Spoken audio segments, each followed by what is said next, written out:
let's get down to talking about scalpers and the current GPU market.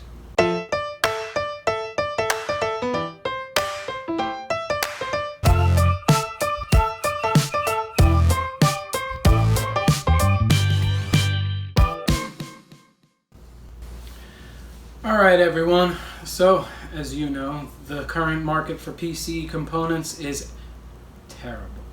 And by terrible, I mean absolute complete hell. Okay?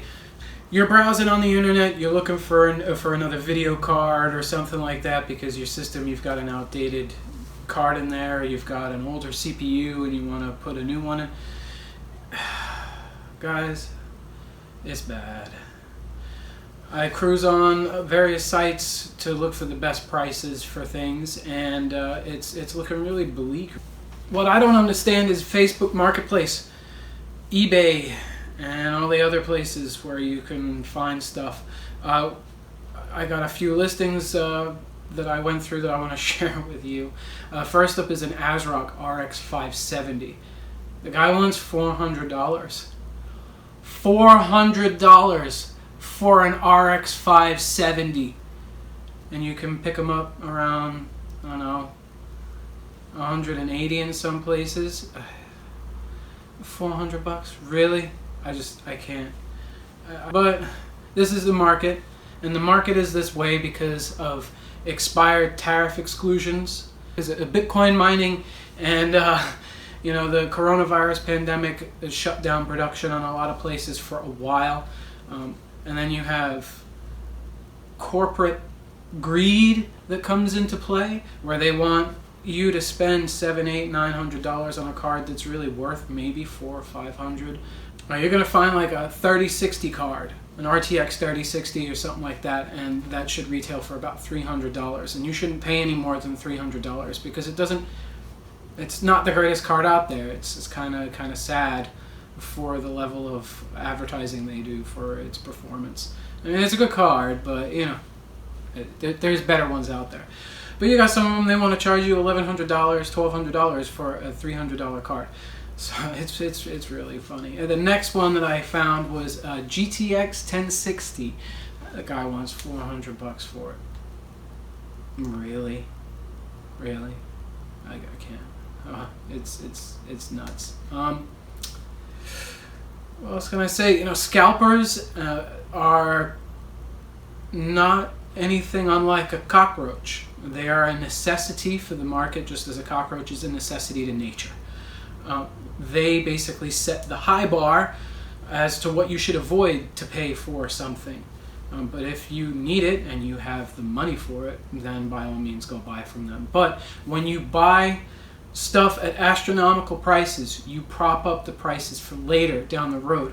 Now they're saying that we're supposed to get video cards and all the other components that they're overpricing right now, and the supplies are supposed to come back in August, September time, and the prices will go down, and everyone in the forums, you go on Facebook pages for computer nerds and all of that, and we all say, oh yeah, you know, maybe the market will come down, and we all discuss these types of things.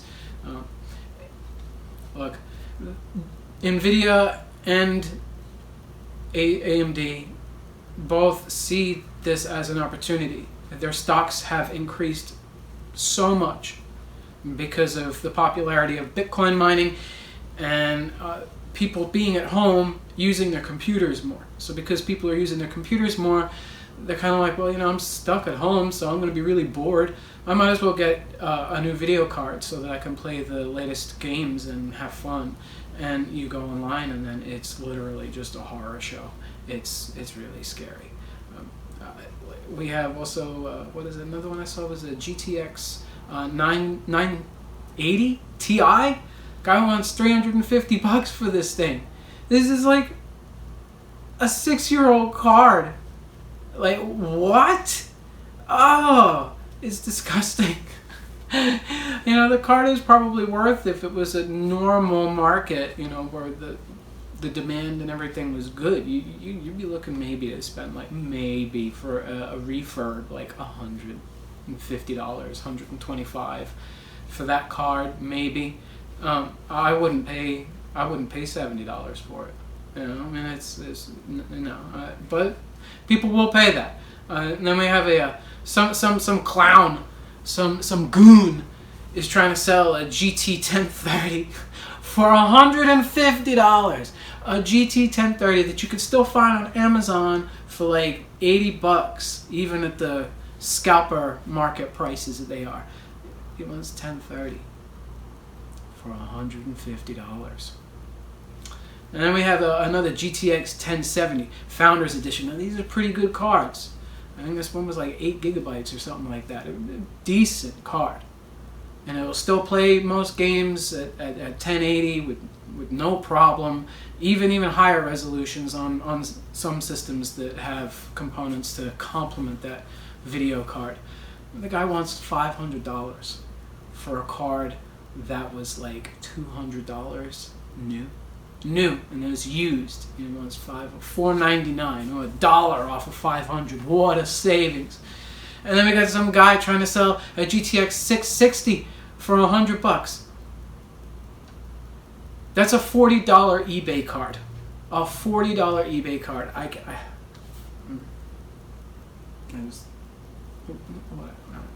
Come on. And then I saw this listing, a gem.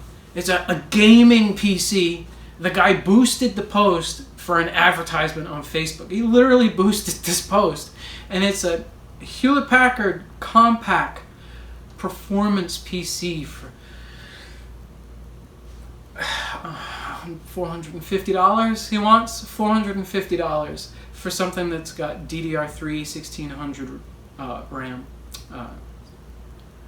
an i5 3000 series, and the best part, it's got a gaming level video card in it, a GT 1030.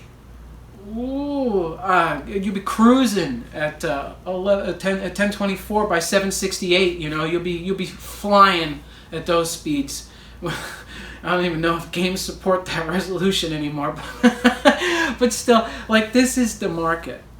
You know, and then you have people that are naive enough to go out and buy components for their computer to upgrade them, and they'll spend, you know, $1,000 on a 1660 Super, you know, that's 4 years old and used, and they'll stick it in a machine that is not equipped to handle that, because they jumped up from, like, I don't know, maybe a 1030, maybe a 1050. And speaking of 1050s, you go on eBay, or you go on now Amazon and even Walmart.com now, and they are selling these fake GT 1050 Ti cards, and you look at the display ports in the back, and it's got a VGA. Like, that, they're using recycled or scrap or whatever GTX, I think, like 460s or 470s, and they're slapping them in this box, this gray or plain box, in a little fake driver CD, and they're selling it to noobs and plebs, people that the common folk that don't know anything better.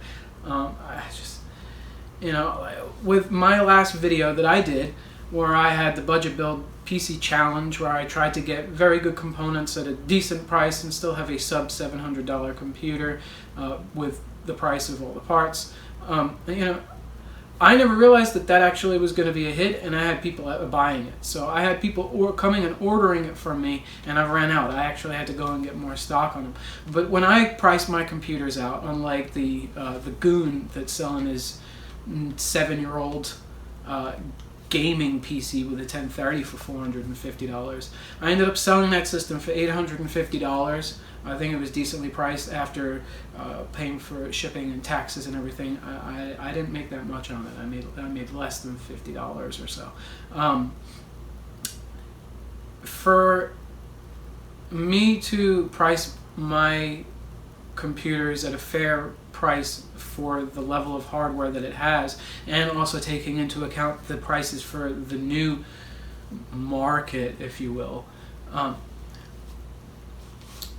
It's sad that people expect such old shit to sell for astronomical prices. For that HP, I would probably pay maybe about $100.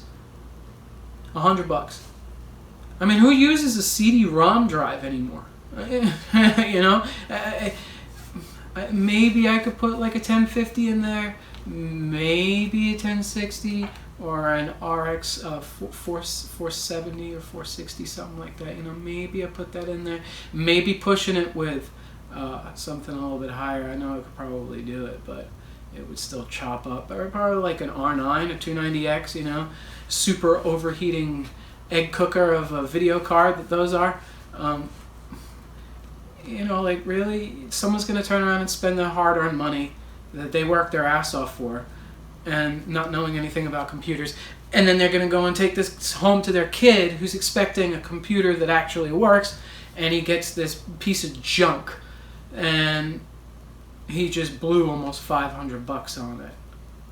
Yeah, I mean, this is what is happening now, and in order for these prices to come back down, and for them to be reasonable, for people to get good quality hardware for a decent price, or buy computers, or me sell computers at a decent price, you know, you can't support these trilobite scalpers. You cannot.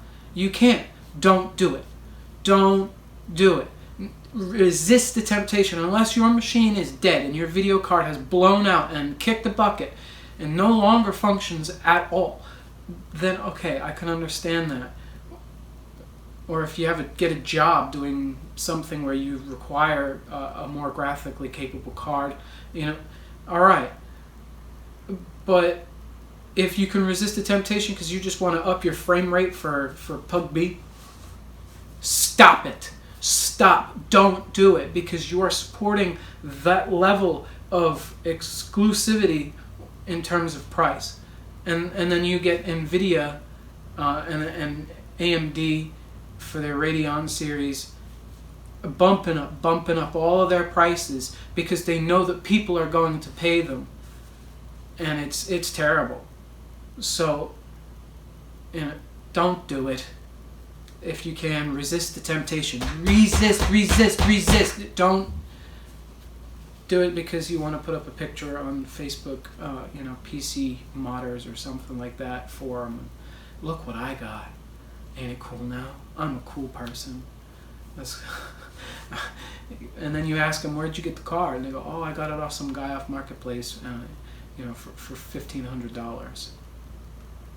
You know, you look in the pictures in their setup, and they got a power supply, you know, that is probably an eBay special or an Amazon special for $60 or $70, and it only goes up to, like, you know, 650 watts, and their card clearly states that it needs, you know, 300 watts to run, you know.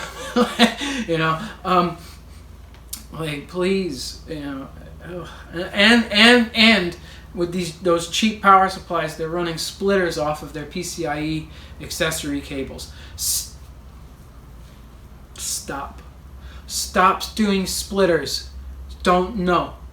If you want to blow out your power supply, potentially burn your computer to a crisp, destroy the inside of your computer, because you got to think of people go, you know, it should be fine because it only draws 150. Shh.